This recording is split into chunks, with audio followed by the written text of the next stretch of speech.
Adil, before everybody comes, I'd just like to say that I will leave at 5:45 because I have another meeting at 6. Okay. So I would like to make myself a cup of coffee or something. So by about 5:45, I will quietly depart. Okay? Yeah, that's...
All right, I think we'll begin. This is being live streamed on YouTube, and most of the videos are seen by our subscribers and people whenever they find time. But yeah, namaskara everyone. Welcome to Journeys with Bhoomiwasis, episode 8. Just to quickly tell you why Bhoomi College has been running this series. A couple of reasons for us to that we thought that sort of profiling and showcasing what Bhoomi College alumni have been doing post their fellowship. One was to really connect the, like we've had now maybe close to 200, 250 fellows who have done the fellowship in sustainable living or in holistic education over the past decade. So this is sort of a way for all the alumni to know what each other is up to, what they've been doing, and maybe this could be the spark for future collaboration between them. So that's one of our intent. And I think second intent is a much larger intent, which is to do with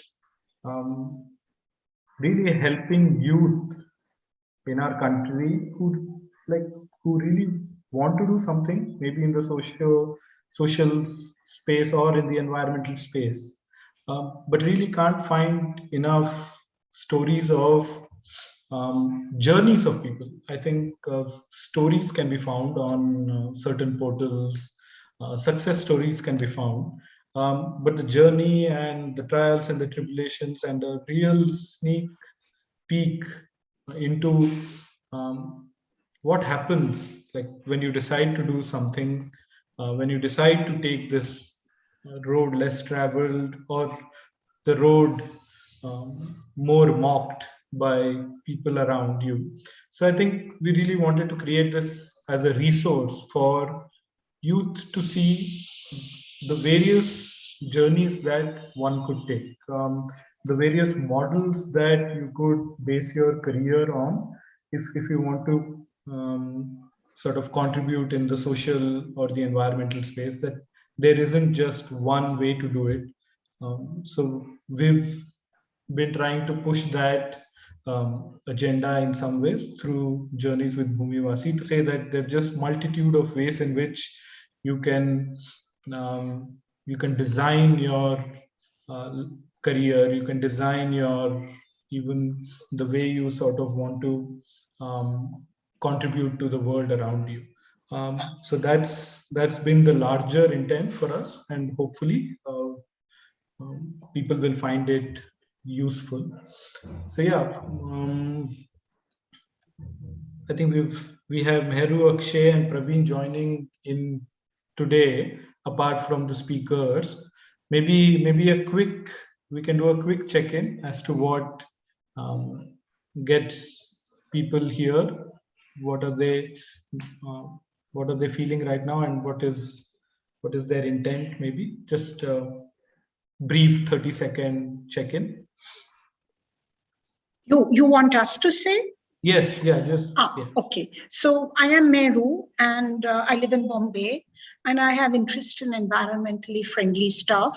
It started with wildlife, and that is a passion which still is there, and water scarcity.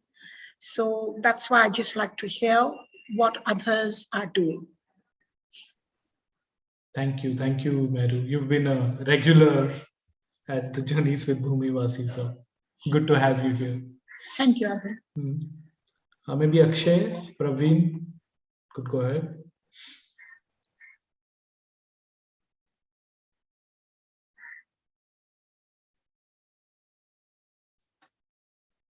Akshay, you're on mute.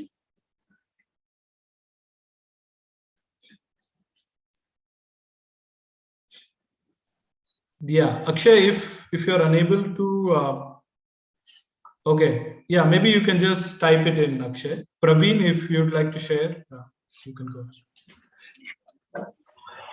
Hello, I'm Praveen from Hyderabad. I've come to know about Bhoomi College from some of the visiting professors like Larsana or Madhu Reddy. My passion is, to how to we live sustainably and possibly help distressed farmers in Anantapur district, which is where I am from, and I have started working there. This is my first year, so wanted to understand and get inspired by the speakers. Thank you, Praveen. Yeah, I think Akshay has typed it out in the chat box. For me, being here is going profit-oriented brands, going beyond profit-oriented brands, and building sustainable life and brands. Thank you, Akshay, for that. Maybe I'll quickly introduce myself as well. I'm Adil. I'm part of the Bhoomi College team. I've been working there for close to a decade, and in various capacities. And yeah, I think I find great energy in helping youth, not just youth, but youth and young at heart, make the transition towards quote unquote alternative careers or alternative livelihoods. And my passion is really in sort of guiding them, mentoring them, and really in creating support systems so that the transition is a little less bumpy. It's still going to be bumpy, but just to how to make it a little less bumpier. So that's been my passion and the intent behind doing this Journeys with Bhoomiwasi for me as well. So yeah. So we'll get to the speakers now. I think our first speaker is going to be Deepanjali. I hope Deepanjali is the first speaker. Yeah, I think I'll let her introduce herself in terms of her biography, the work that she's done, the work she's doing. But for me, what I've experienced, and Bhoomi, as part of the Bhoomi video team, we made a video on the work that Deepanjali has been doing with Voice of Sarjapura, and we saw her in action and what it takes to really have a sense of belonging to a landscape? Like, how do you take responsibility for what is around you, like in terms of the commons, the lakes, like trees, like sometimes these things are very abstract, but what I saw was, and this was, I think we were shooting in the middle of summer, and it was really really hot. And in fact, I was wondering, like, how is Deepanjali able to do this work for just sometimes for just one tree, or for a lake which already looked barren and looked like it had already been taken over by real estate mafia and other selfish interest groups. So for me, the commitment towards taking responsibility for the commons and the landscape and the ecology around you, for me, that's like that. I have found it inspirational. So Deepanjali, over to you to share your journey and story with all of us. Thank Thank you. you, Adarsh. Thank you. Thank you for the very nice introduction you gave. Well, I'll start by saying that we have, I have been inspired by what, Bhoomi has to offer. The questions that we all get after a certain, that you saturate your career growth, or you say, I don't want this anymore. I want to look at more realistic things which are affecting me, my health, my surrounding. So none of this is part of any of the other institutes that are, popularly listed. So Bhoomi was the only place where, one could go and figure out what to do if you don't want to pursue the 9 to 5 corporate job. How can you contribute when, you are no more running behind paying bills and just taking care of your family. So Bhoomi is something that gives you that constant, push, constant networking opportunities. Because when Bhoomi contacted me for this presentation, I was at my lowest and I didn't know what to offer after like 5 years of, whatever we've done. And that made me go through whatever we've done. And, it kind of gave a sign that I can still contribute. I can still go ahead. I can still not give it up. So I would just start with this presentation of mine. So this is what the idea is about, we called it Voice of Sarjapura collectively because Sarjapura is always misunderstood as some other landscape, which is part of the city now. That is not Sarjapura. Sarjapura is a town which is 30 kilometers away from Bangalore. And the 30-kilometer road that brings people from Bangalore to Sarjapura, that whole road has become Sarjapura. That's not Sarjapura. Sarjapura is a town, and it dates back to Tipu Sultan's era, and also before that. So they had forts. There was this guy here whose name was Sajjappa, who apparently was, kind of a small leader of this place, or a commando who was under Tipu Sultan.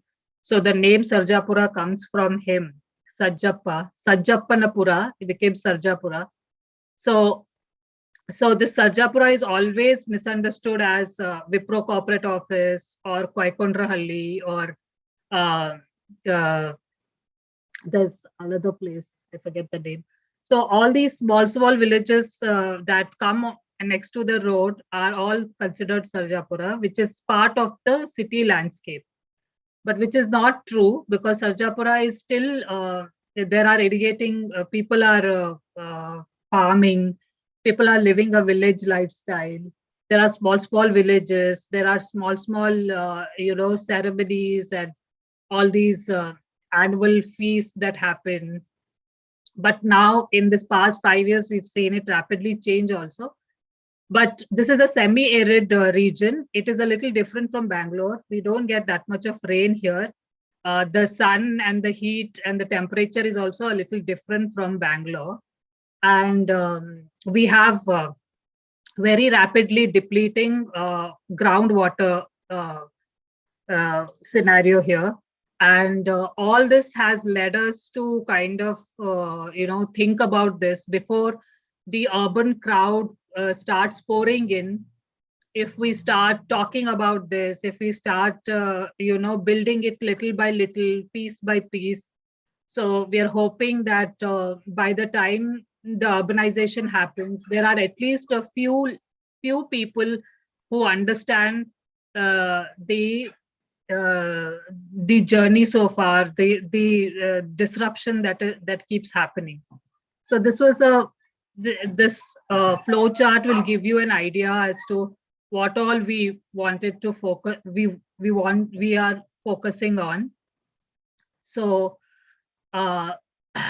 so we basically this module that I'm talking about, Sarjapura, can also be taken in account for any other space which has the similar problems. And apparently the whole world is having similar problems. We have waste problem, we have green cover going, we have groundwater issues, biodiversity depleting, destroyed basically. So this is what our vision and goal is. So far we have managed to create a certain awareness, and we have raised our voices and gone to authorities, protested. We've got a huge lake freed from a decade-old sand mining that was happening. The lake is so depleted and so dry that people started filtering the soil and extracting sand and sending it for construction. Though the sand is like very poor quality, not to be used for construction, but because of this entire builder mafia going on, people are constructing like there is no tomorrow. So the sand is always in demand. So we successfully stopped this with our constant protest, farmers joining us, the village heads coming together, and we made use of social media, the conventional media. We got the prime time guys talk about it. So we got this to stop. And though the lake has some other problem now, but at least sand mining so far has kind of come to an end. So the second thing we did was we started opening up Raj Kalways. Raj Kalwe in Kannada means a royal canal. That's what it translates into.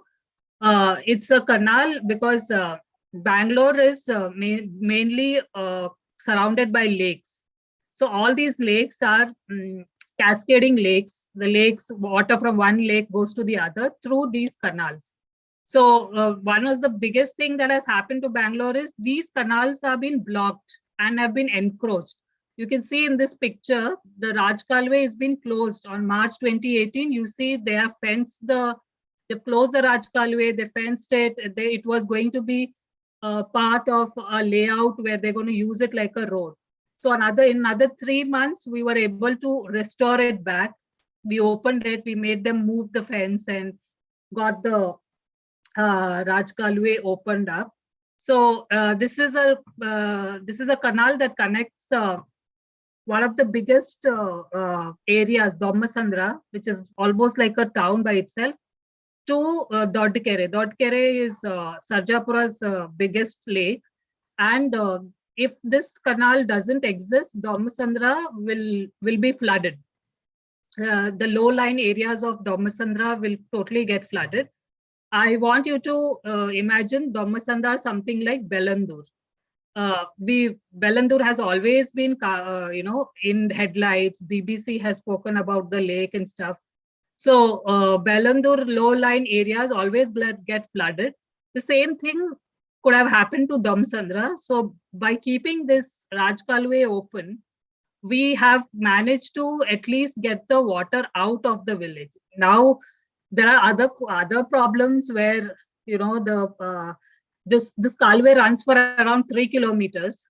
So at some other point it does get blocked, but at one area, one critical area, we got it open. So this is the this we did through continuous engagement with the panchayat. They didn't like us to coming there. They gave us a very hostile treatment. We still kept going. If they were not responding, we would go with media.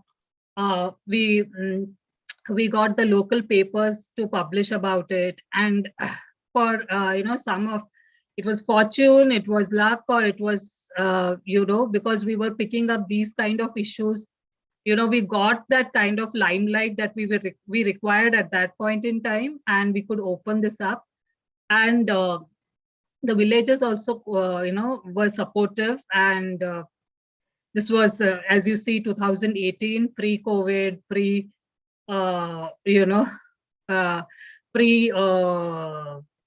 the road expansion and stuff. So we got this done. And the next was we are still fighting over this lake beds are converted into roads to get an easy access to a nearby apartment, which is also built on a buffer zone. So buffer zone is the zone which is very close to the lake periphery, and it needs to be kept as a farmland or something where something grows. Though it is a private land, one is not supposed to do any construction according to the latest Karnataka tank development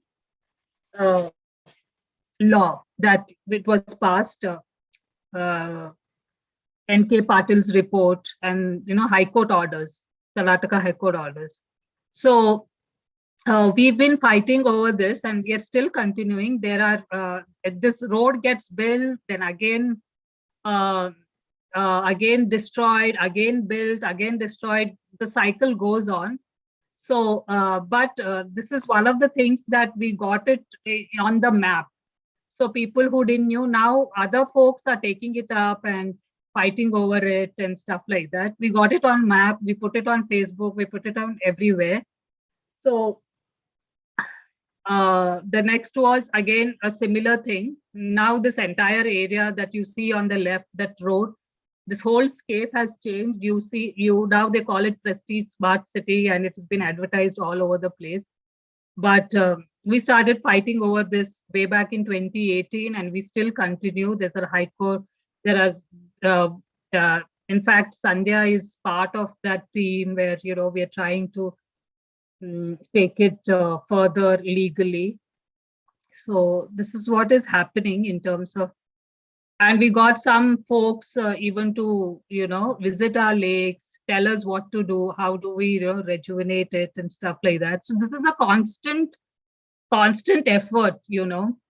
It doesn't stop at we did this and we carried on and we moved on. No, we have to come back. Whatever we did, we come back and we revisit, we see what can be done next. So this was part of what we did. This is where Adil had come.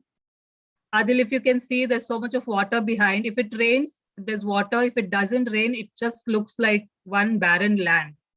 So it is very difficult for people to imagine it as a lake, because this is not the lakes that you see in Bangalore. These are seasonal lakes. They are supposed to remain dry and open for farming for at least 4 to 6 months. And while the next 6 months, it will have water in patches. This was mainly done by farmers by identifying the lowest point in their village and creating a bund which is not circle. It is just half, like a crescent moon. The bund is only crescent moon. So the other half which remains open, it just merges into the rest of the land and just looks like a barren land. And it is going to look like that. So we all have to prepare. When you say lake, means it is going to look like land in some of the months and then get submerged in water in some of the months, and might not also submerged into it, or might remain like patches of puddles of water all around. So these are lakes that actually feed the livestock that the farmers have. These are lakes that create ecosystem for microgreens or edible weeds that the locals identify as. And this is the whole thing of having a independent economy, what Gandhiji spoke about. Gandhiji always said that each village should be self reliant. It should be complete by itself. This is one of the examples of it, because here you can bring your cattle and graze them, give them a bath, feed them water, and take them back. The whole day you've seen cattle grazing these parts for most of the months when it is wet, because in Bangalore, if it rains for 1 week, the water remains for next 2 months till the next rain. So this is how it is. So the water is going to be less. It's going to look like they are in patches. It's not going to look like a sea. That what we are used to, because what Bangalore lakes are, they are soup ball lakes. They've been closed from all 4 sides, and there are canals that are bringing water to these things. And this is not like this. This is to absorb even the floods that might happen. So it's not only canals bringing the water, but also surface water running into these lakes. And also farmless laborers, landless farmers can farm in these lakes, because when the water doesn't cover the entire lake, there is part of lake which has the moisture, but it is very ideal to farm. So this area, as a wisdom of the entire village community, was given to these people who come from lower caste, who don't have land holdings. They could farm and harvest their year-long ragi or jawar, or that staple grain that they eat. They could just farm for like 4 to 6 months, harvest it, and then move on to other occupations. So this was a very well thought system where people who don't have land, who have a problem, we don't have cash based occupation, they can survive, they can flourish. Even these ponds have fishes that come, and I have heard the person on the second picture who is standing along with our why do I keep forgetting people's names? The dark person is Devraj. He used to say that they used to be so poor that there wouldn't be food in the house, so they would just go to nearby lake, catch fishes, and roast them somewhere close by and survive on those fishes. And there have been times where these fishes have been caught, sold, and money has been earned, and that has become part of running the house. So this is you can call it independent economy, free economy, where people could survive without having a proper job or occupation or labor, whatever you call it. If they could just survive on the natural resources like a lake. So this is what I've understood living in Sarjapura, that lake doesn't have to look like a lake. It just needs to be kept open for the water to run in whenever it rains. And Bangalore has been having a great intensity of rains. We don't get rains continuously, but we get rains for a week, and then for 2-3 months there are no rains, and after 3 months there might be a little bit of showers. It's always been like that. So this is the reason that these lakes have to be seen as a part of village economy.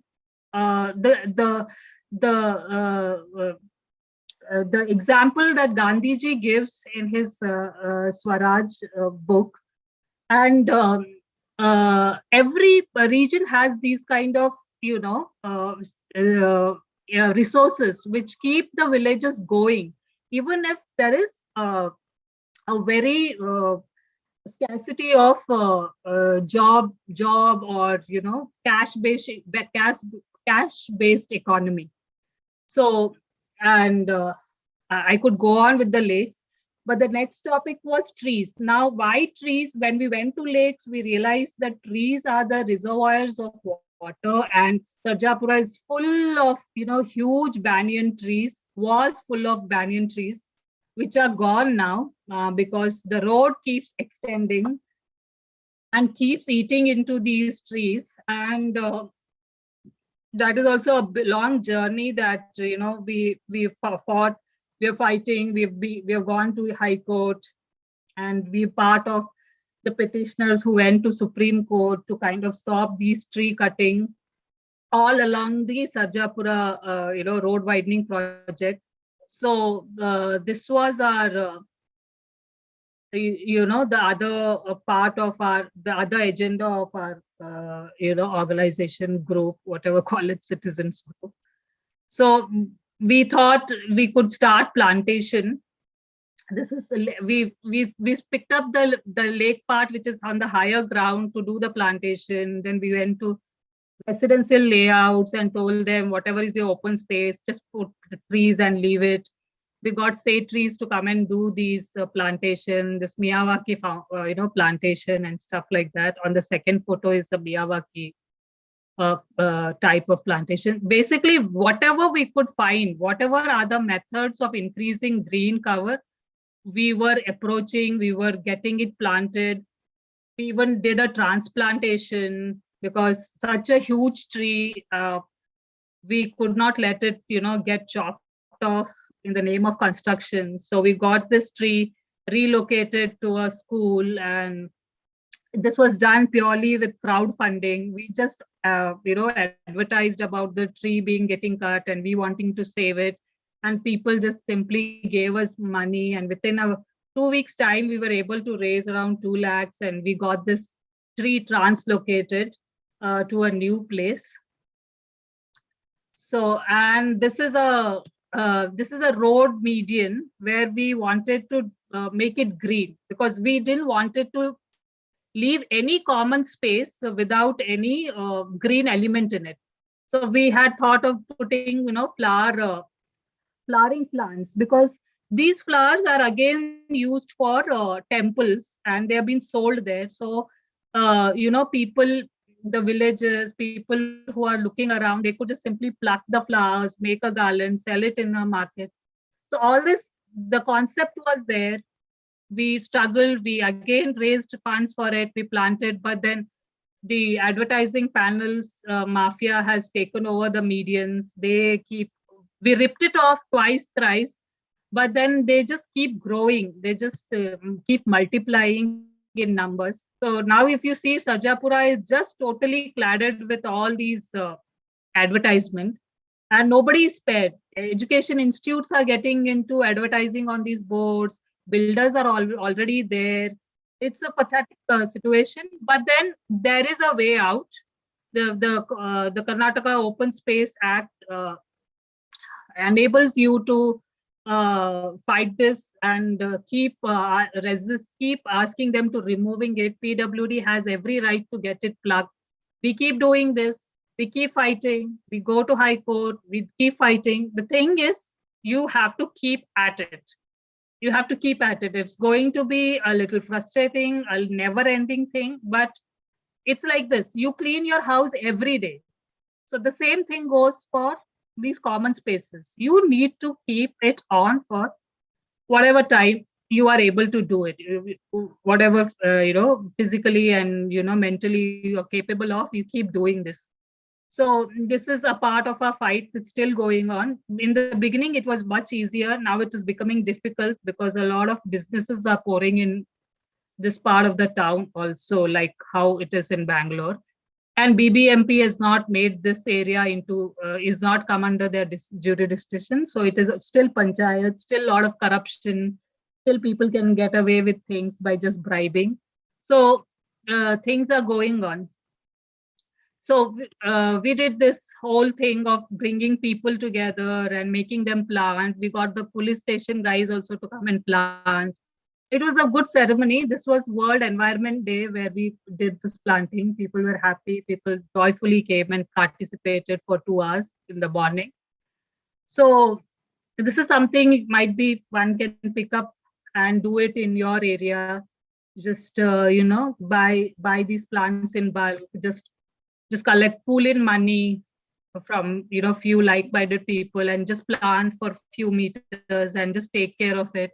Ask the businesses around to just sponsor the watering of it and stuff like that. This is how we did it. And they survived for 2-3 years and now they're gone. COVID kind of made us lock up us inside the house and all this kind of died and all that. But then it was a good initiative. This was a success and it can be replicated. Whoever wants to do it in their area, you can go ahead and do this, and nobody says no to planting. Everybody kind of cooperates and people do come out and plant. And in summers, people have come together. In very hot summers, we have done this watering. We hired the tankers. We got few of the residents to come in. They got their own buckets. They watered the plants. This happened. So this also can happen. If you happen to plant in common spaces, just gather few folks and water it, every weekend or alternate weeks. This can happen. This is all local whatever. And during COVID, we also because there was already a network built. We kind of gathered all the ration kits. We also got the cooked food served to the stranded laborers and stuff like that. When you do one thing, it leads to another thing. You build a network. There are willing people. There are people who are donating to you, and it just goes on. When you just start it and it picks up, it might be a little difficult in the beginning, but after that, people do come in and do participate during crisis. This is what we felt in COVID. It was so effortless. People just participated and just did whatever they could. So this was a fantastic experience we had, though there was this fear of infection and stuff like that. But the standard, nobody could see the state of standard laborers, especially the construction workers who got stranded because of lockdown. And this is something we created. Then when we kind of said, okay, where else can we start, create natural spaces? So there are lands around these farming lands. Like farming lands are owned by individual farmers, but there will be a common space which does not belong to any farmers, and it's a government property, and it is left open for animal grazing. So we identified one of the space like this. We created a pond, and this pond will be filled in summers when there won't be any water. Now there is water because the lakes are full because of this recent heavy rains. When the rains will go down and the lake will dry up, we'll fill this pond for the birds and for other animals to drink, because it really gets very hot and dry and there is no water. So this borewell water will be pumped in this, and there are plants that have been planted all around. So after a few years, this pond is going to be shaded, and it'll become a micro atmosphere, or you call it a biodiversity hub kind of a thing for the birds. And no human will visit this. This will be purely for birds and wildlife. This is what we created. And all this we could do because we got identified by the Wipro Fellowship also. Voice of Sarjapura was identified and funded by Wipro. So we are on the last leg of that funding, and we still want to create one more like this before that fellowship goes off. So this is what we did as a team, and all the local schools, colleges are part of Voice of Sarjapura. They always chip in whenever we ask them to chip in. So I'm sorry, I've taken a lot of time. So this is where you can see our work on Facebook, Voice of Sarjapura, Save Lakes of Sarjapura. Yeah, that's about it. Thank you so much.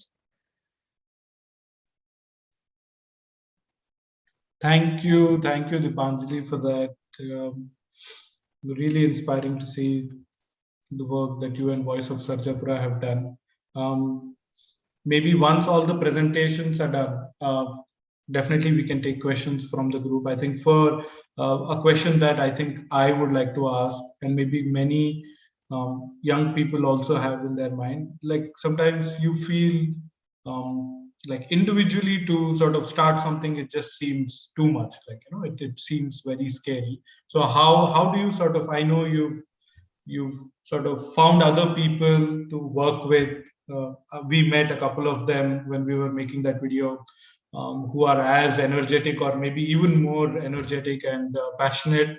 So how do you sort of go about finding a tribe or finding a group with whom you can sort of walk on this journey of doing this work? So maybe once all the presentations are done, maybe you can just share about that. Yeah, I will. Thank you, Deepanjali. Yeah. All right, so our next presenter is Sai Manoj. I think he will tell you about all his major travel that he has done in search of. Sorry, Adil, if it's okay with Sandhya, can she go? Because first, because I'm expecting some interruption in between. So if Sandhya is fine with that. Yeah, if Sandhya is fine, and if she's there right now, or if she went to take us quick. Yeah, it should be fine. I don't think it's an issue. Thank you, Sandhya. Thank you so much. Yes. No problem. Okay, so then we have another volunteering champion following one. So Sandhya did her fellowship in 2018-19 in sustainable living, and I think since then has been deeply involved in issues related to climate change, local environmental issues in Bangalore, and has been volunteering for the past 2.5 years now. So just and so would love to hear her story, how she got into not just volunteering, because Sandhya has had a successful career in the IT industry as well. So would love to hear about her journey. Sandhya? Thanks, Adil. Are my slides visible? Just want to get a confirmation. Yes. Okay, great. Hi, everyone. Good afternoon. And I think it means a lot to us that you're here on a Saturday afternoon when it can be snoozing. So thank you. I am Sandhya Balasubramanian, and I am a Bhoomi Fellow from the 2018-19 batch. Like Adil said, I was in the mainstream IT industry for almost close to 2 decades. And my definition of, success was very different then. And I think maybe some of you who are still in the IT industry or in a mainstream job, or employed and leading very busy lives with an ambition, with goal and purpose, can relate to this. So I was in technology sales with both telecom and technology companies. And, at that point of time, what I believed was success was obviously having a very full life with, success at work, and a lot of travel, recognition, money, of course, and, friends, I was running marathons, just, what anybody would think is a very ideal life. But after about close to 2 decades of living that life, a realization sunk in that I was constantly on the move, traveling almost on a weekly basis, if not twice a week. I was consumed by my work, and I was consuming far more than what I needed to consume, and wasting. And a wasteful life as well, right? We don't really look at how much we waste on an everyday basis, but it was there, and that's how my interest in looking at solid waste, how much do we consume and how much do we discard, started coming into focus and play. So what to me was success at that point of time was just me moving, consuming, and wasting. The shift in perspective came in when I quit in 2016. And that was at a point where I was burnt out.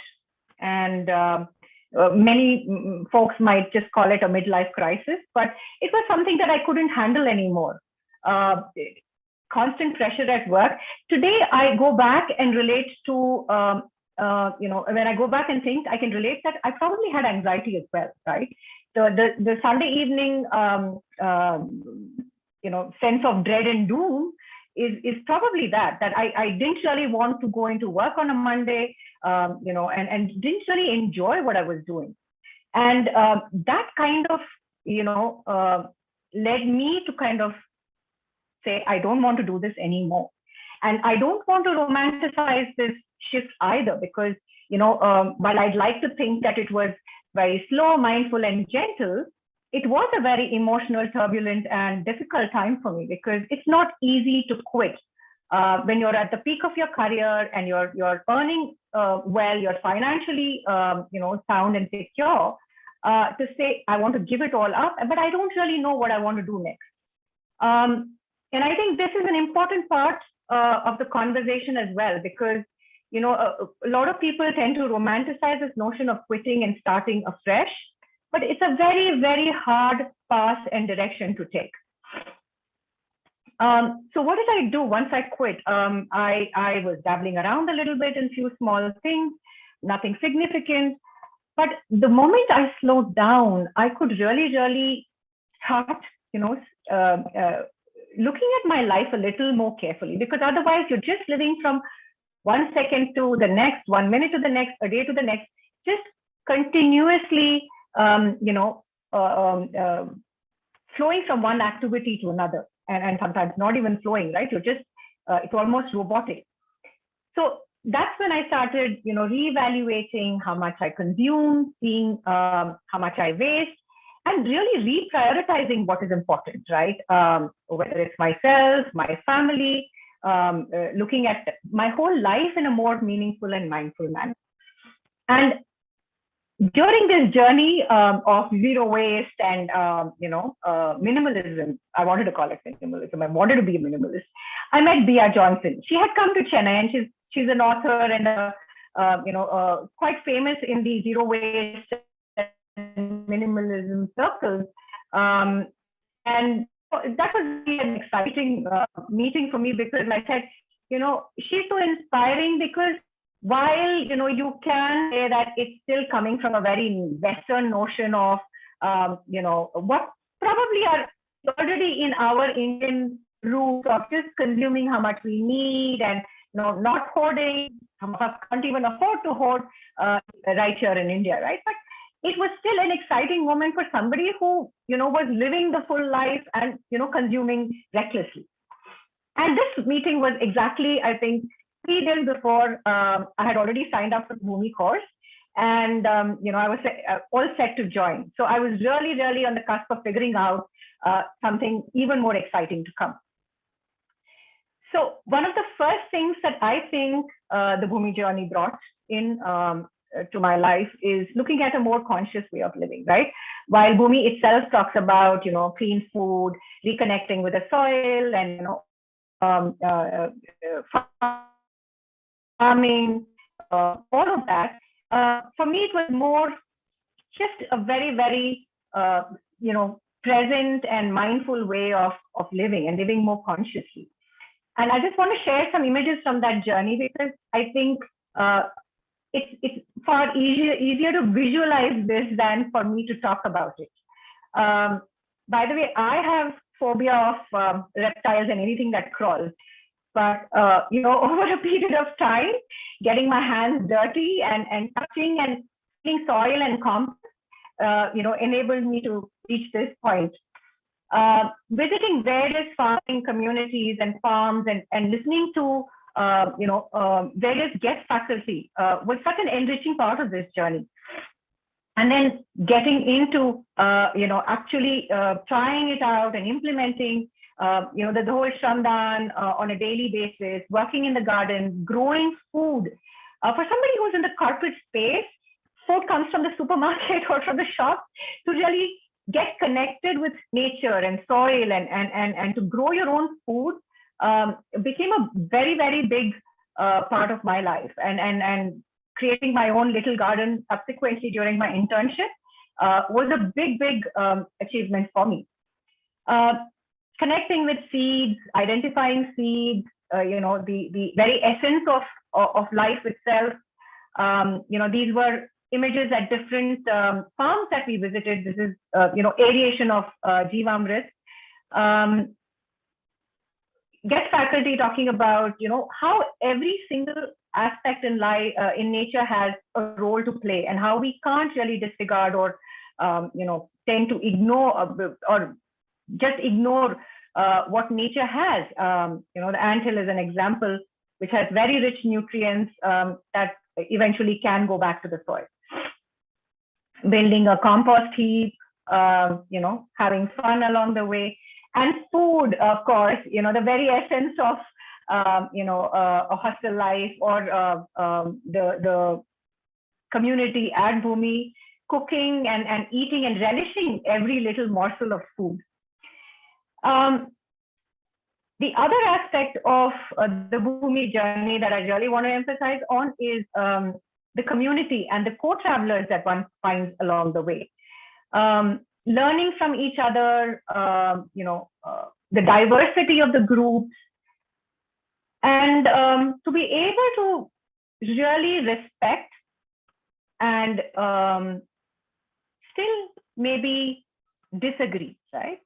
Because we are all diverse and we have different viewpoints, but to be able to do it in a more respectful manner and not really judge anybody or anything. Knowledge gained through reading, book reviews, and of course, the community coming together and celebrating and, the festive joy of bringing together an event called Bhoomi Utsav. So these were some wonderful moments of my Bhoomi journey. And I think every batch, every Bhoomi Fellow has their own beautiful memory that they would cherish and take forward in their own journey. Perhaps I should have said this first, but a very critical component of the time at Bhoomi would perhaps for me be the discovery of self, the inner work, the inner outer ecology, or the process work that we do in trying to really ascertain the relationship that we have with ourselves, which is key to the way we see the world around us, and how we perceive our connections with nature, how we perceive our connections with each other. Because I think an important part of how we contribute or volunteer or give our time and resources, whatever they may be, I think the method we adopt or the way we go about it comes from how we perceive our connections, both with ourselves and both with, the outer world. And for me, this is a very, very, very key part of what Bhoomi, offers, and what the Bhoomi Fellows take away. If I had my way, I think I would almost say everybody who is in the space of actively engaged in contributing to the environment or to working with conservation, to any kinds of work towards environmentalism or towards social justice for that matter, really this can become a starting point. Because the reason I say this is because I don't have 20, 30 years of experience in positive action or advocacy or activism. But in whatever limited experience that I do have, I think a lot of people sometimes end up putting themselves first, right? Looking to see what's in it for me, and groups that often kind of struggle to collaborate, to cooperate, to work together. The goals are similar, the cause is similar, but everybody wants a separate identity and everybody wants to struggle in a space that has space for everyone, right? And I really think that, a lot of these issues of conflict, of difficulty in collaboration and working together can perhaps be resolved if one really comes from the point where you work with yourself first.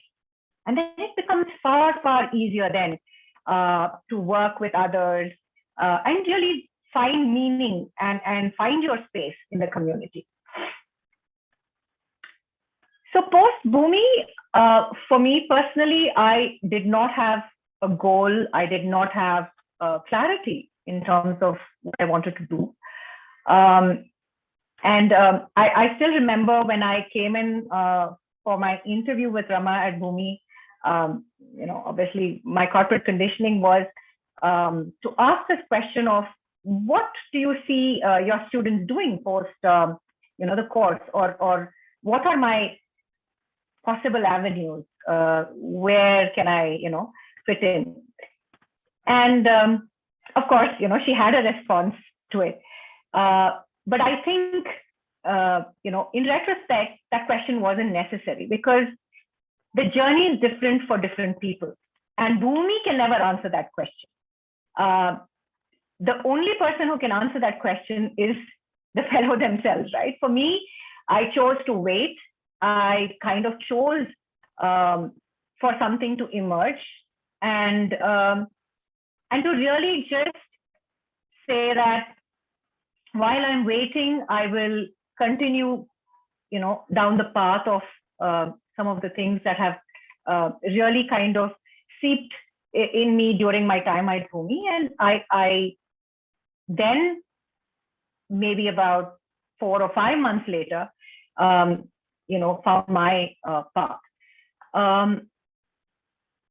So I then went on to volunteer time with Extinction Rebellion, which is a global movement of people who are basically challenging governments across the world and asking them to take action because climate crisis is real and it's happening faster than what the scientists are predicting. So I was volunteering with Extinction Rebellion for a while. I was also volunteering with Bangalore Environment Trust, which is a Bangalore-based NGO working on various environmental issues. Growth Watch India is a small voluntary, citizens group that works on various infrastructure projects that are approved and are being executed with international financing. So we work with various banks wherever we see aberrations, where we see violations to the terms, and most of the time there are significant environmental issues, and we go back and we write to the banks, we communicate with the banks, we then ensure that the project proponent is basically adhering to the norms of the financing. So in this space, I continue to work with Growth Watch in supporting them with some of their action in this space. And finally, about 3 or 4 months ago, I have been able to, along with 2 of my co-travelers that I've been engaged with for a while, set up Living Earth Foundation, which is a Section 8 company in the space of supporting various groups. They may be farming communities, local citizens, fisher folk, or even other activists who are seeking to basically protect their environment, and protect their livelihoods wherever there are violations. So we work with them to basically do research at a field level, back end, secondary, and also looking at taking their fight at the advocacy level. So basically writing to various regulatory bodies and authorities, and ensuring that communication about these violations gets sent, and seeing if we can stop it without going into litigation, right?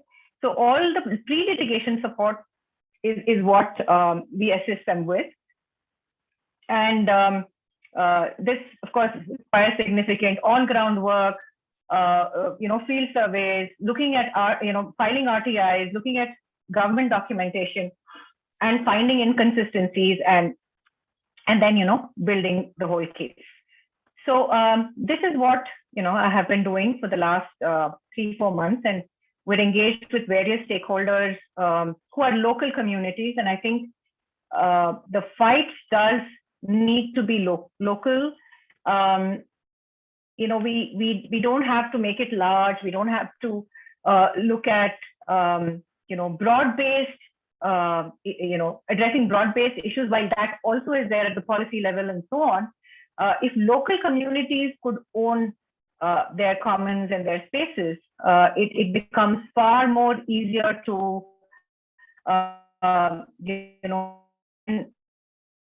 really, because without local support, it becomes very hard to issues forward.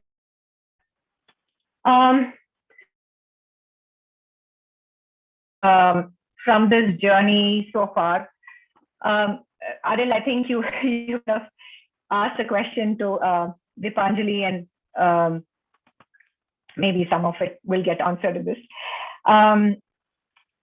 Finding your co-travelers is and a community, is kind of key. This is not a battle to be fought alone, or a journey to be, I think battle is the wrong word, journey to be, to be on alone. And I think the kind of people you come across, and those with similar philosophies, and those who have the same ethos as you, and I think that makes all the difference, right?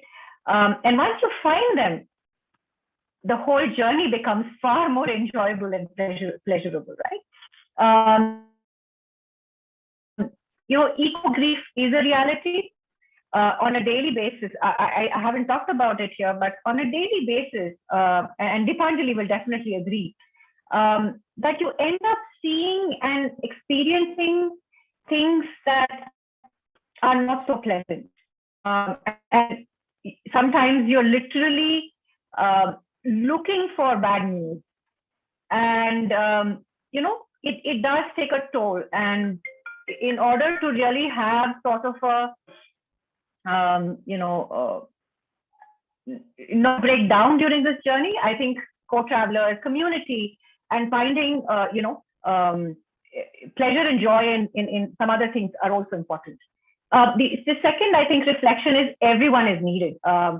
There is no one way to do it or another way to do it, or battles to be done fought in a particular way, strategized. There are individuals,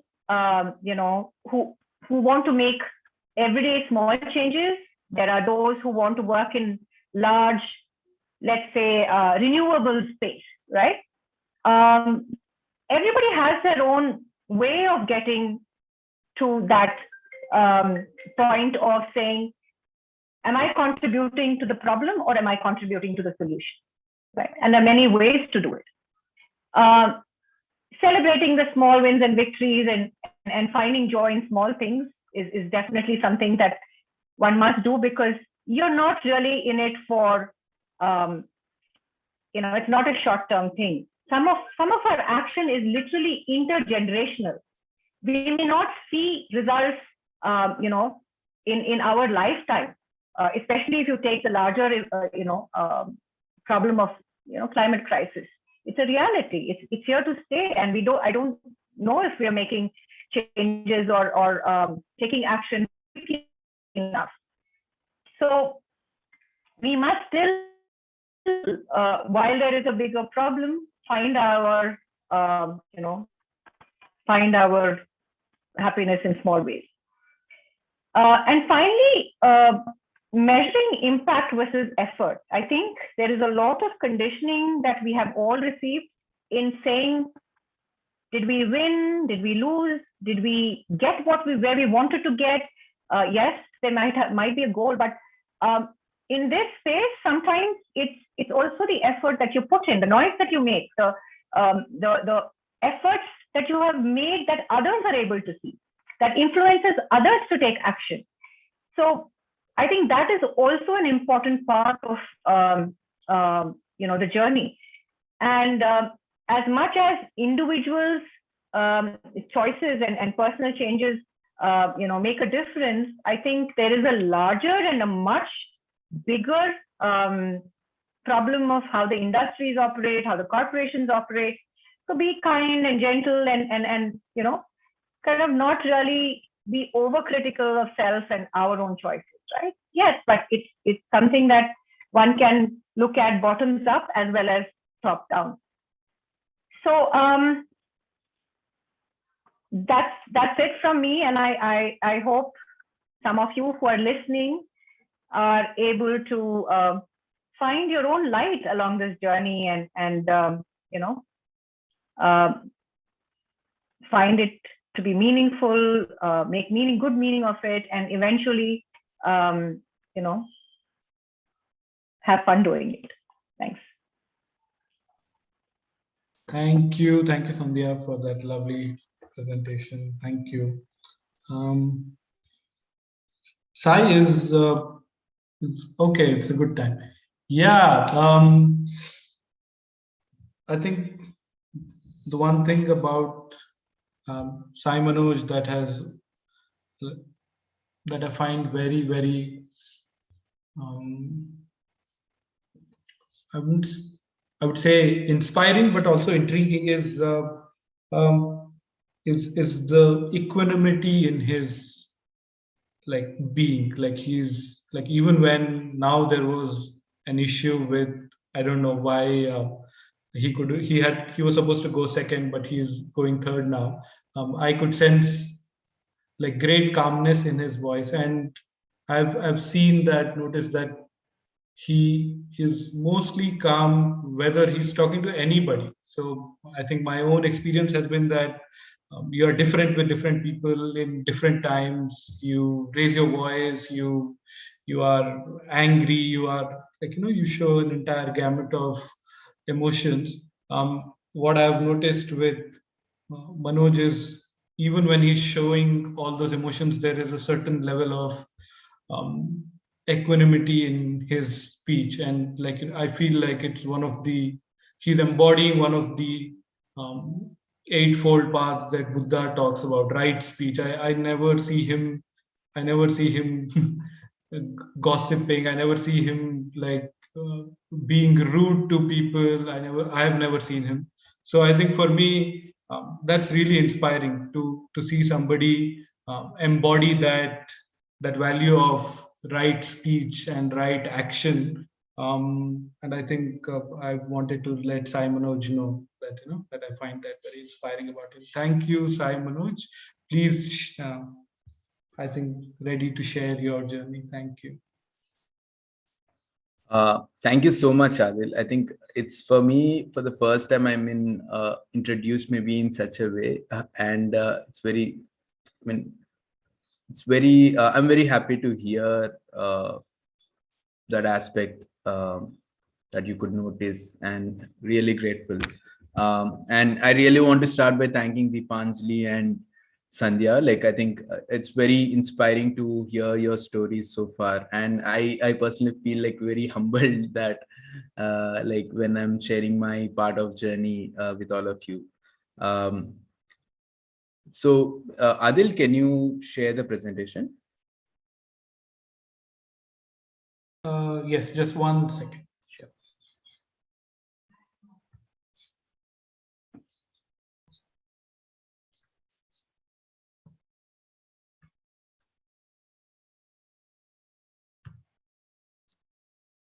Yeah, maybe you can just put it in the slideshow. Yeah, that's great.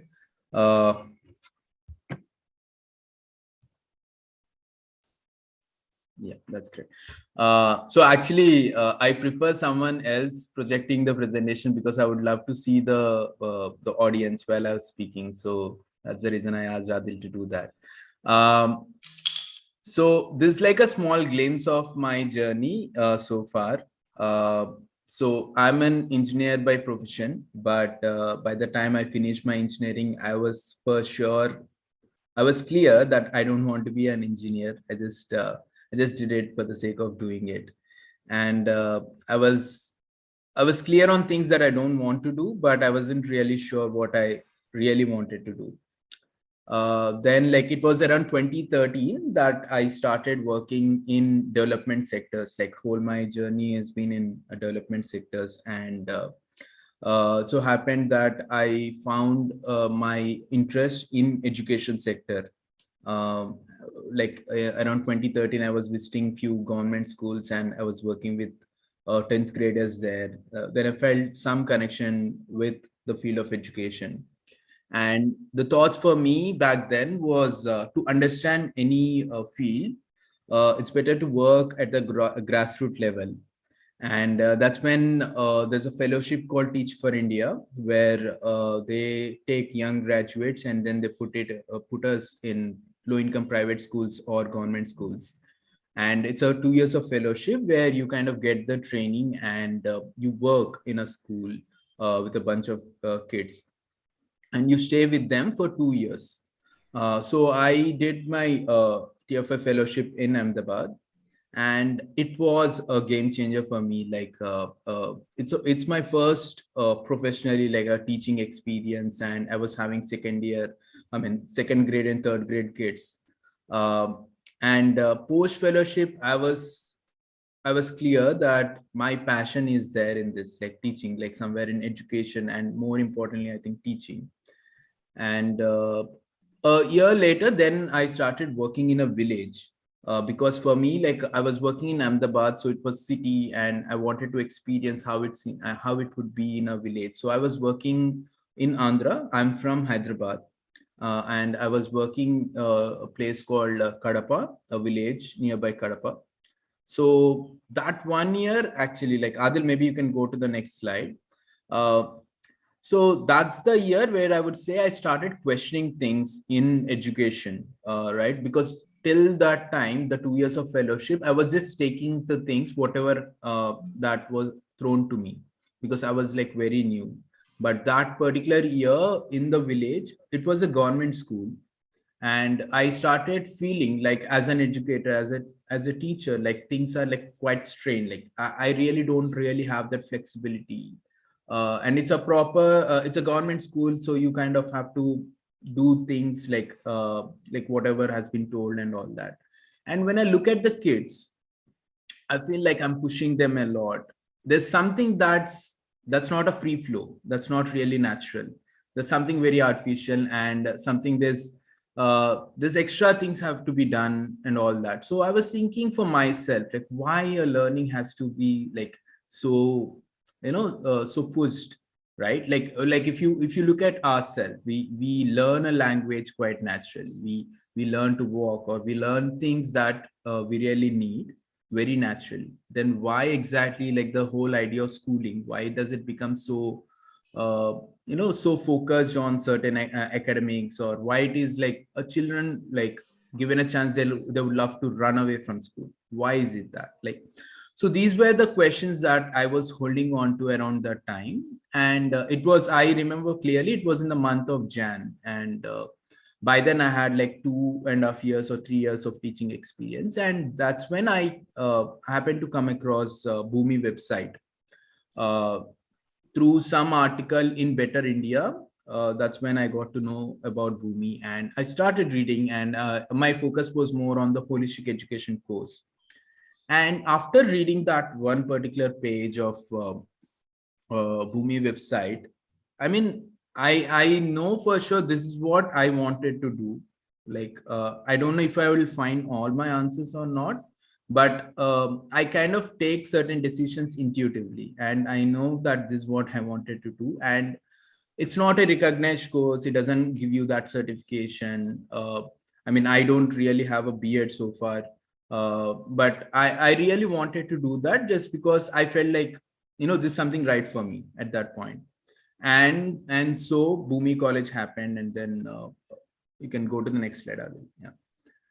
There are a lot of things. If I have to say what are the takeaways from Bhoomi College, I would say like the bunch of things I can talk about. But for me, certain things that stood out a lot is connecting to the nature. I think maybe it's there somewhere inside me all this while. Maybe I did not get that opportunity so far. But Bhoomi College fellowship happened so far, like where I remember like the first 1 hour we are supposed to do some sort of community work, and I was getting this job of making the beds. And that for the first time I was doing something like that. And also for the first time I was actually sewing something. Like in my entire life I haven't done anything, and those are like sowing my seeds was like the first time for me. And those brought a lot of connection for me, like with the nature and the idea of sustainability, right? I remember one of our guest faculty was saying like, what do you call sustainability? And he gave this very simple definition called zero waste. That's how he defined sustainability. And these things, they stood out with me, and they are with me right now. And apart from the sustainability aspect, I think as Deepanjali or Sandhya, they have mentioned the idea of co-travelers. I think many times we kind of work in silos, and we kind of work very individually and all that. And it's very important to get that external motivation. I think we really need those co-travelers who we know, like, they are also with us. They kind of give that weight to our own point of view, right? So I feel like through Bhoomi, I got to connect with a lot of people who are in this alternative field. Maybe I don't really talk to them every day, but I know I can reach out to them if I really need them. So that's the I think the beauty part of the fellowship. And I really like the hostel life. Like, we were a bunch of 20 across India, and then we were having fun, and we had like really good conversations. And I mean, my favorite was the chai time, like around 4. So it's really beautiful. The idea of community was also first time for me. Like, a lot of things that happened in Bhoomi was first time for me. And I was also very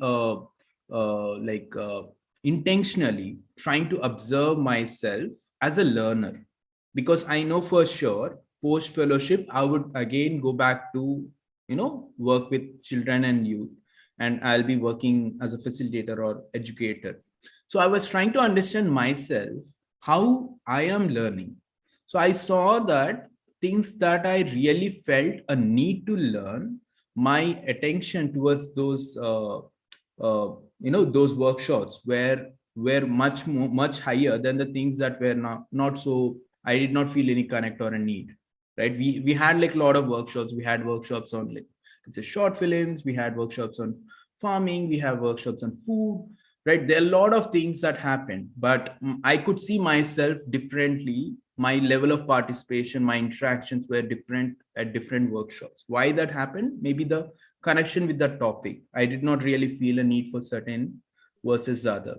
So this one, I was also looking at myself like the ways in which I'm learning. I mean, I'm learning more through interaction. I'm learning more through, let's say, reading a book, or is it through visits? So I could figure out for myself like how I'm learning things and all that. So I, as right now, as I'm working with kids, I'm also looking from there, trying to look from their end, like how they learn, or if things are not making sense to them, like why is it exactly. So this constant lens of looking myself as a learner, looking myself as a facilitator, actually really helped me a lot during the fellowship. And Adil, you can go to the next slide. I'll just see. Okay, I'll come back to this again. So one more thing, I would say I'm very, very grateful for Rama and Farah, because well, like as part of the Bhoomi Fellowship, we are supposed to do an internship. And in a typical college, you would expect them, to go to a proper place, like learn and come back with some learnings and all that. But around that time, it so happened like there's something called Dandi Yatra that happened. Like it was a 22 days walk where we are not carrying mobile phones, we are not carrying any money, we are not doing any travel arrangements or anything. And we are walking all the way from Ahmedabad Sabarmati Ashram to Dandi. It's the same yatra which Gandhiji has taken, the Salt March in 1930. And there's a couple of volunteers that I personally know. They initiated this, and I was like really fascinated with the idea that you go without money, because for me, I'm really insecure. Like in the sense, I'm really insecure if I don't have money. So for me, it's a challenge. Like, what would happen if there's no money? Like, how would I feel? How would I be for those 22 days and all that? So I'm glad that Rama and Farah, when I proposed this idea that instead of internship, I would like to go for this, they were like very much willing to, very happy for me. And then they said like, just go ahead and do it. So it was a beautiful journey. I mean, I think for the first time, I think I've done a proper journal for 22 days. Every single night I used to sit and then I used to write my experiences and all that. And it's really beautiful.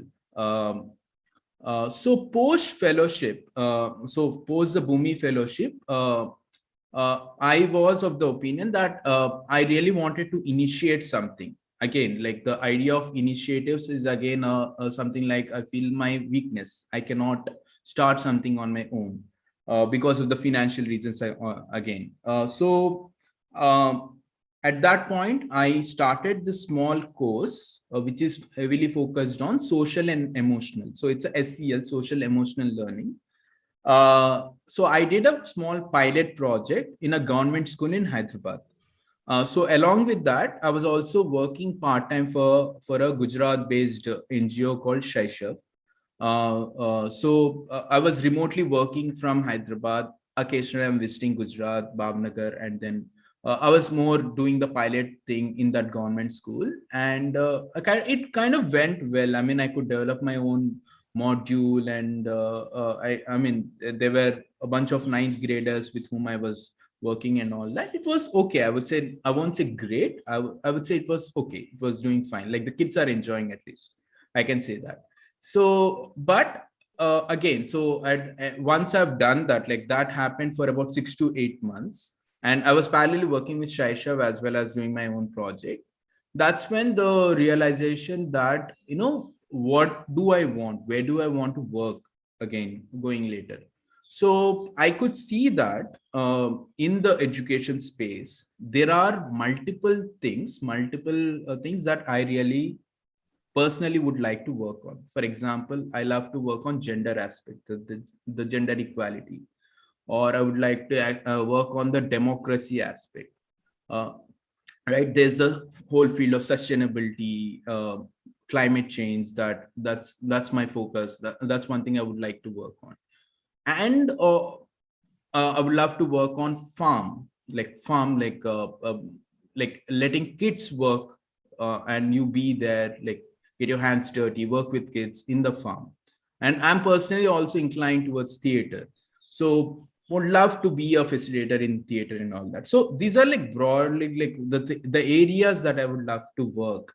And I could also see that when I was doing that pilot project on social emotional learning, kids were there with me for an hour in the whole day, right? And the rest 23 hours, they have their own school, they have their own parents, and the other aspects that happen with them, they are also happening.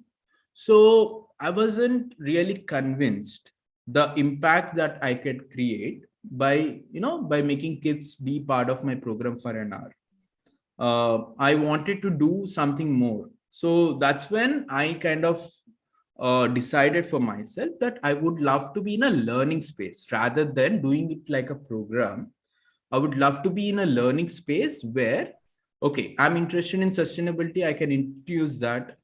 There's something on gender equality, I can introduce that. Also, we kind of forget a lot about children, like what children really want to learn, right? We can introduce that. So instead of trying to be or trying to do a program, try to create a learning space or work in a learning space where you kind of bring a lot of these aspects. You can do anything if kids are there in a learning space, and you can initiate your own programs and all that. So that's when I happened to join this particular institute called Living Vikasa Vidyavanam. Adil, you can, I think, go to the next. Yeah. So this particular institute, it's an alternative residential school where I'm currently working. So this is my third year here. And like there are some aspects of alternative education in the sense like we don't really heavily focus on academics. There's academics, one part. At the same time, we kind of give importance to many other aspects like performing arts, farm. Like we have a very huge land here, like where kids every day they do an hour of farm. They be part of different performing arts, sports, and other activities. They kind of involve in all these things. So, and also we try to make it, we try to give a lot of importance to student leadership and democracy. Like there will be certain portfolios which kids hold on to, and they kind of improve themselves in the leadership skills aspect. So I've been working here, like this is my third year, as I said. And I won't say days are like I'm here and then it's so cool or anything. It's tough.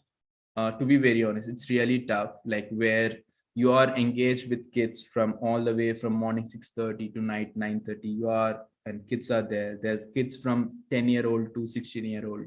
So it's really tough. At the same time, I feel like I can do nothing else but this. Like I heard few actors saying that I can do only acting. I think I don't fit anywhere else. I think as far as for myself, so far I am so convinced that I can only do this, that children, youth, somewhere around this, and I really don't know any other thing than this. So being here in LVV, I think these are the different hats or some of the hats that I hold to. Obviously the academic teacher, like I teach mathematics and social sciences. I be a guardian adult where the hygiene check or like other different other aspects, how they are doing and all that. Being a critic, like questioning them and all that. Being a regular community member, a friend whenever there's a need. Being a role model, trying to motivate them, inspire them, at the same time get inspired from their acts. So these are like multiple hats we kind of play, like being here in the like in LBV. You can go to the next slide. Yeah, so this is something like there's a reason why I put a pottery thing and with this educator in mind. So again, going back to one of my experiences in Dandi Yatra when I was doing my Bhoomi Fellowship. So I happened to meet a potter, and he was sharing his like his own story, and he was saying anyone can make pots, but anyone cannot become a potter, right? You really need to live a life of a potter. It can't be like you just make a pot and then you become a potter. You have to really live a life of a potter. I think those words did not made any sense to me back then. Maybe I was just holding on to those thoughts, but maybe did not really make any sense.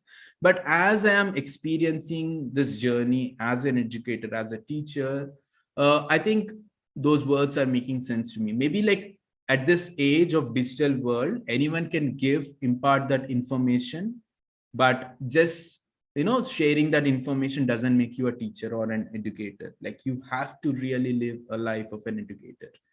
I feel like, broadly, when I think about it, I feel like it's a very lonely journey. The reason why I say is you're all by yourself. You have to live with some standards. Like there are kids, there are people who look up to you, right? There could be things that the whole children or the youth might be okay with it. Maybe you are not, and you feel like that's the right thing to do. Maybe then you have to go ahead and do it. So I feel like it's a very lonely journey, because maybe you will not have the perks like any other field. Like in India, the field of teaching, it's like if you don't have anything, that's where you go, right? That's how the teaching field is there. Sadly, it is, but I feel like it's a great journey to be a teacher. And I feel like you have to stay with your internal moral compass. Like for me, such values like being open to learn all the time, being very humble, and trying to be very impartial towards kids. I think it's very easy to make friends with a certain group of kids, and once you make group of friends, it's very easy to be very partial towards them. But trying to have that non-judgmental mind and trying to be impartial, I think it takes a lot of courage, and thinking that what you are doing might not have a success, but still it's okay. And I feel like teaching as a career education, you don't really see success when kids are very young. Like I right now, let's say if I'm working with 12-year-old, maybe I don't really see a success with them right now. Maybe once they are 25, there could be something. When they look back their life, what all impact has happened with them and all that. So it's a very less rewarding job, but that's the reason why I think from inside you should be happy with what you're doing. Then maybe like you really feel the joy of the life and all that. And this, because I think it's been now 8 years since I've been working with children, trying to understand them. I think so the multitudes, I think every person has that multitudes, and this word multitude has caught my attention quite a lot these days. We have like different shades within ourselves, right? Each child also has that. And a very simple example, let's say if a child comes to you and if you say something to a child, let's say you ask him to do sweeping, the child says, yes, I'll do it. But when the child is saying, I will do it, why exactly is the child saying? Is it because there's no other choice but to do it? Or is it because he's very much willing to do it? Or is it because he just want to be in the good looks of you as you are the adult in the community? Why exactly the child is saying, I will do it, right? So understanding the child, like trying to look into their minds and take multiple decisions at different points of the day based on how children are there. I think I think I take many decisions in a day just because of this aspect. So I feel like that's very, I mean, I would say I'm doing whatever I'm doing, it's like 0.00% of what actually need to be done. So I feel inspiration in these things, right? For me, the inspiration lies in going deeper within children or with my work, with myself. I think going deeper rather than going expanding. I think I really love to get into depth and all that. So that's where I feel like I'm learning, I'm growing as an educator. Maybe we can go to the next slide. Yeah, so this more I would say more for the young people who want to venture into the field of education, and this is what I could broadly categorize into. I would say, like, if you want to get into education sector, or if you're already there in education sector, broadly, if you can say, like, you can either work somewhere or you can start your own initiatives, right?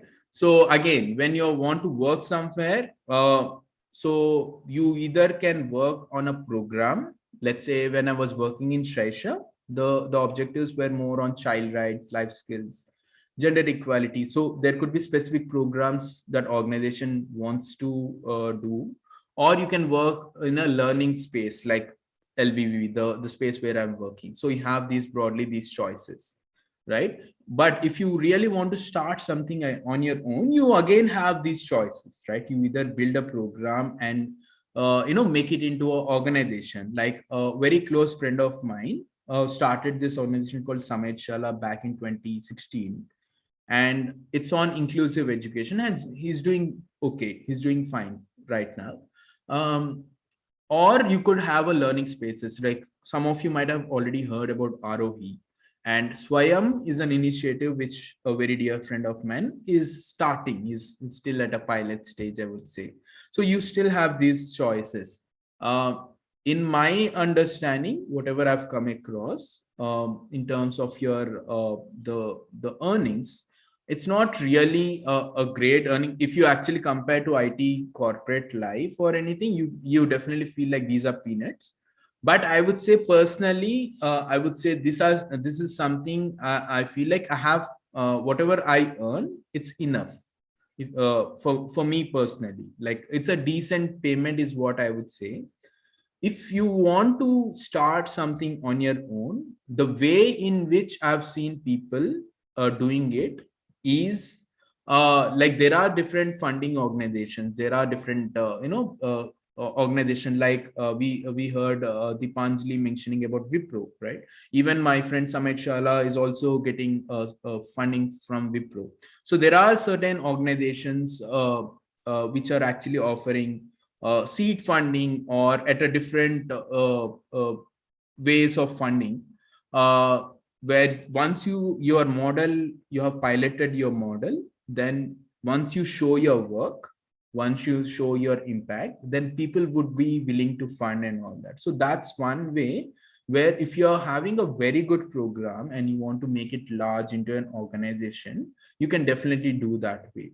For a learning space, again, when you look at a mainstream schools, where you have, if you are providing some academic related stuff, then again, I feel like there's a lot more funding you can get for that thing. Like, we see a lot of after school programs where you can get funding. But if you are looking for something very alternative, something like ROE or my friends Swayam, where we are talking about more open learning, you don't really say we are going to teach this. Just imagine a funder, and you are approached a funder, and the funder is asking, okay, what the kids are going to learn. Let's say, so if we say that dialogue that kids are going to figure out by themselves, then the funder won't be interested in you to give the funds. Funder would be more interested in, I want this kind of outcome after this year. That's when I would be interested to fund, right? But sadly, any of these open learning spaces won't be able to give that quantitative data. They can say that the child has grown, but maybe they will not be able to say the child has jumped from 50% to 80%. So So yeah, so that's one way where you have a program. Maybe you can get funding, seed funding for certain incubators. The other way is you work for a profit model. Like I have like a couple of friends who are working on a profit model. Let's say you have a private school. You're getting some source of income through that private school, and whatever profits that you are getting, you try to put that in a program that you want to do for most disadvantaged kids, or I mean kids or whoever you wish to, you kind of transfer that. So that's another way, like you work on a profit model and then try to give that fund towards a charitable activity that you wish to do.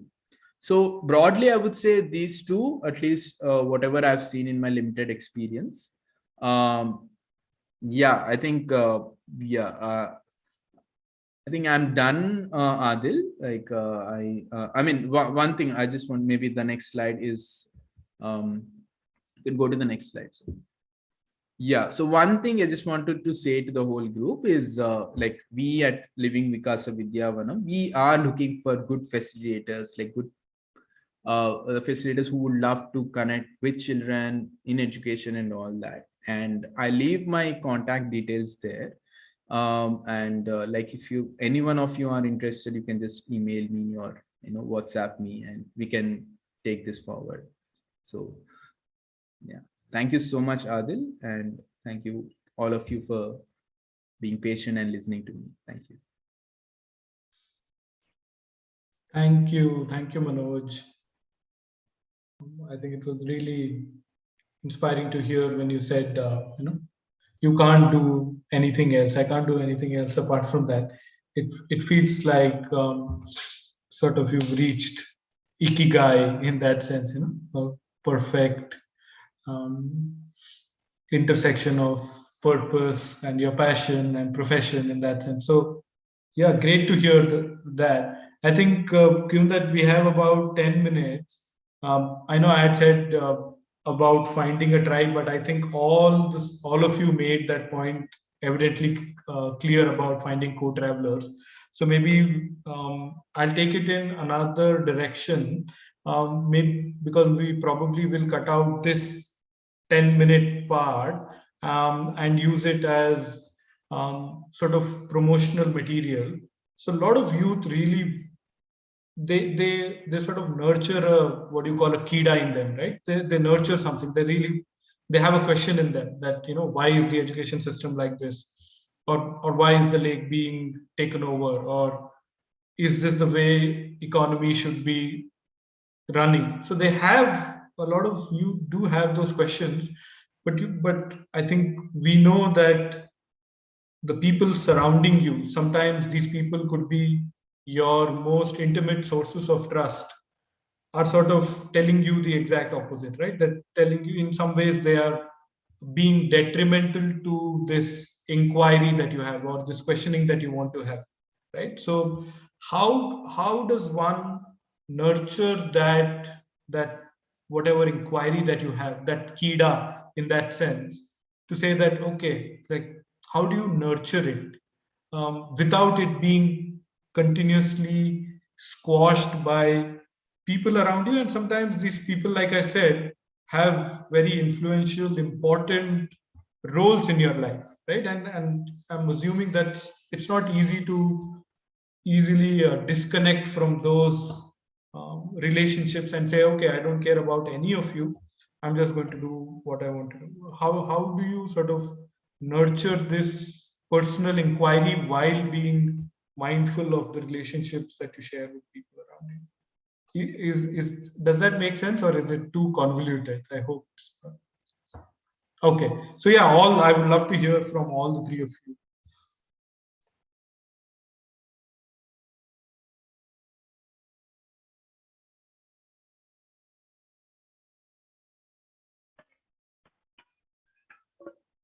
So, Adil, let me try and take a stab at it. I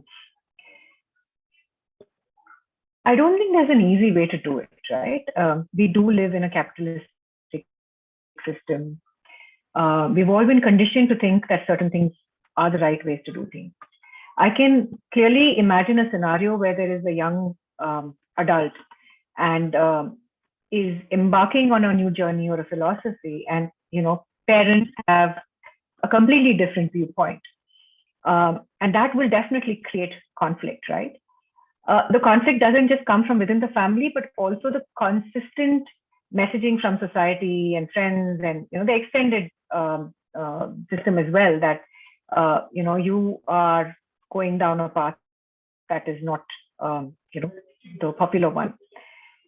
I think to get family around is maybe to give them more and more exposure. So there are two aspects to this. One is the financial security part of it, because I think that is something that everybody is always concerned about. And the second aspect is, what is this madness? What are you choosing? What are you doing with your life? And there's no easy way to do it, but maybe to slowly introduce them to spaces, communities, just give them an alternate viewpoint, and in a way that's non-threatening to the adult. I'm sorry I'm having to say this, but sometimes adults need to be treated with a little bit of sensitive handling these days, because they're also coming from years and years of conditioning and years of thinking, and their minds have been told by the larger system that success is this is what your children have to do, and this is the path to follow. So it's not going to be easy, and it's definitely a very difficult situation to be in. Now, you're privileged and blessed and lucky if your parents are, aware and are open and respect your choices and decisions, but it may not always be the case. And I have found that, when I've seen some of the Bhoomi fellows bring their family members to the space, bring their, friends to the space, the perspective changes. And in spaces like Bhoomi or alternate schools, or, even spaces that can provide connections to nature, provide that perspective, building or broadening, would be a good start. And I think that's the first thing that came to my mind. But if Deepanjali and Manoj can maybe add to it, but I think that's one of the ways of handling the situation.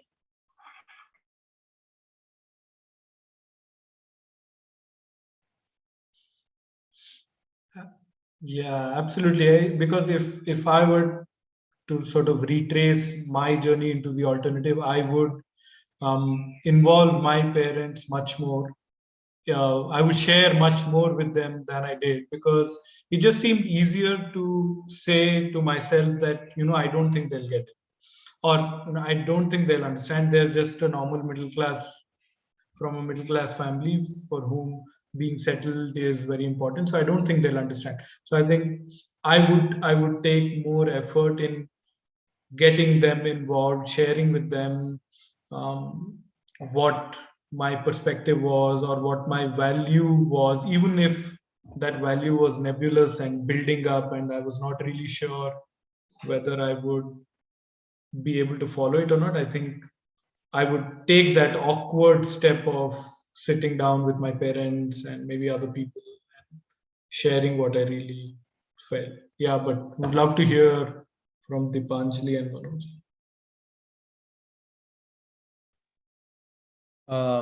I think personally, I'm still have to make the journey when it comes to parents and sharing things. I think for me, it's way more easier to share things with my friends rather than my parents. But I definitely agree with Sandhya with what she has seen, because I feel like the world we experience makes the person who we are. And I personally have shaped into this kind of thing because of the Bhoomi experience or the people that I've met and all, and that shaped me and the personality that I am. And similarly for my parents, or the idea of conditioning and all that. So making my parents experience my world, maybe that is one way. I would say I haven't made any progress in that so far. I think what you said earlier, it's more easy to say that, they will not get convinced. I think that's where that made me reluctant to do that. But maybe like I would push myself to do that as well, is where I am right now. Yeah. So also, like, to answer the question like that you were posing, I think it's very important for us to, with whatever just to be strong with what we feel. I think it's very important to connect with people who are actually doing similar jobs, because at times, I mean, I myself find when I am here in my school compared to when I'm back in Hyderabad, where the people, like, I see the majority are like against the views that I'm holding on to, and I feel a lot of self-doubt with what I'm doing, compared to when I'm here, when I really have a lot like-minded folks and all that who are actually supporting my idea and all that. So I think this comparison actually helped me to understand my own self-doubt. So to answer your thing, like, I think staying connected with those like-minded folks like makes you feel like, yeah, whatever you're doing, it's not it's not, I mean, it's fine, whatever you're doing. So yeah, I think there's some external push is also very much needed to have that balance. Yeah.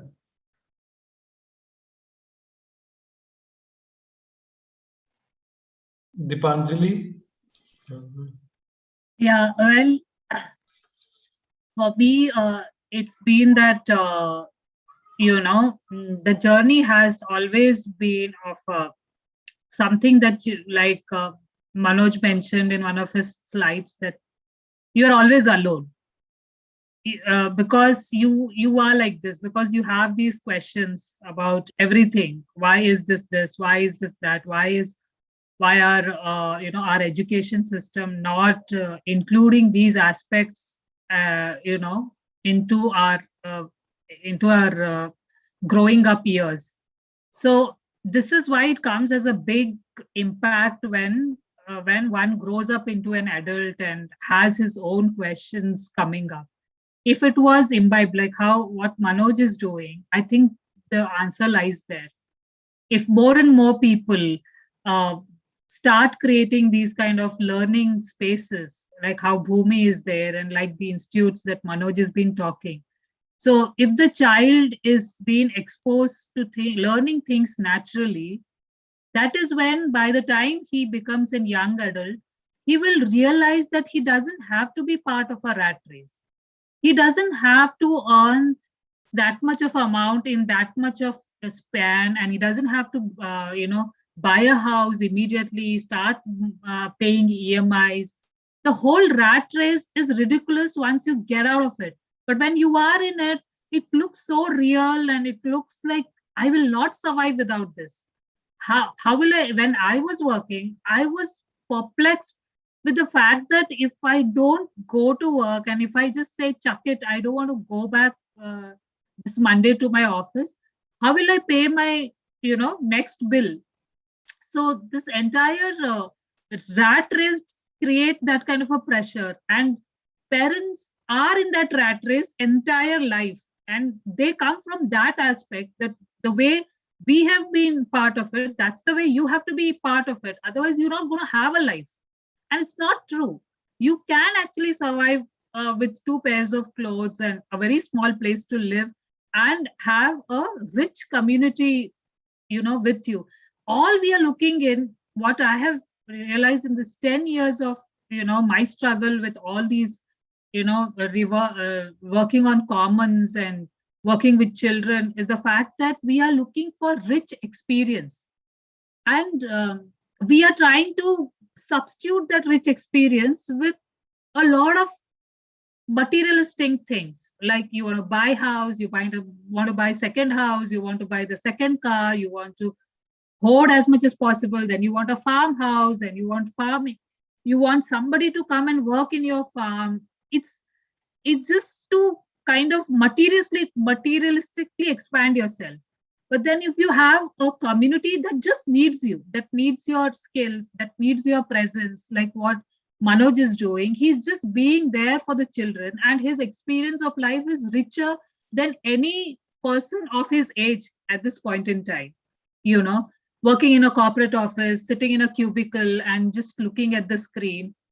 Until and unless one person doesn't get out of it and take a break, I think one thing is there should be a gap year, you know, whichever background you come from, take a gap year. Not like you have to quit everything and start living like a hermit or something. Take a gap year. After you graduate, after you're done with your loan or whatever that binds you to work like this, you take a gap year. Do what you want to do. Either you want to travel, you want to sit in a farm and just keep, sowing something, either with hands or with movement, with traveling, whichever is your interest. And spaces like Bhoomi is doing that. After you finish a certain kind of career profile, it is giving you a chance to look at it. So I would say that in this past 10 years, if I look at it, what has been my expense? What has been, if I would have, what I earned in my corporate job, if I would get 25% of what I get from there, I can live well. And 25% or lesser than that, but with a rich, working space, with the rich community that kind of looks at you and you look back at it, and you're mentally and physically so driven to wake up every morning and just face the day, and make it so meaningful for yourself and for other people. And then it doesn't matter whether you are like sleeping on plush mattress or you're sleeping on a mat, or how does it matter if you had a very, very fulfilling day? I think that message has to go, and that message is not taught in any of your education background, not in these corporate offices, nowhere you are taught.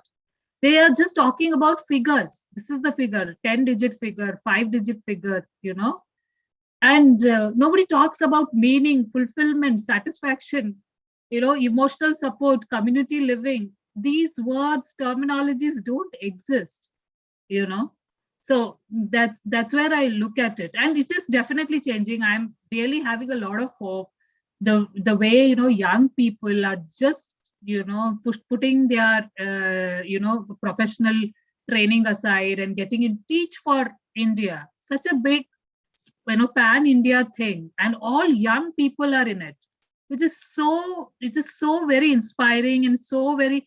I come from a very small place. I come from a village, and my parents struggled to send me to a English medium school, and they were so particular that it has to be a convent, it has to be English speaking school, and I struggled. I don't. My school time is the worst time I had.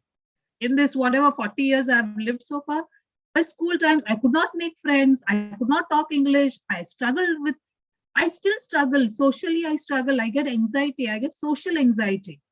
I can't talk among people who are in a certain way, I need to go back and talk to somebody who is connected with soil, who squats and sits, who kind of doesn't talk, but just with gestures, you make out what is going on, and you bond without any speech. I still crave for those kind of people. And the whole system, and the fact that I've been living like this from the age of 18, I've been living in a hostel with engineering students, with well-educated people.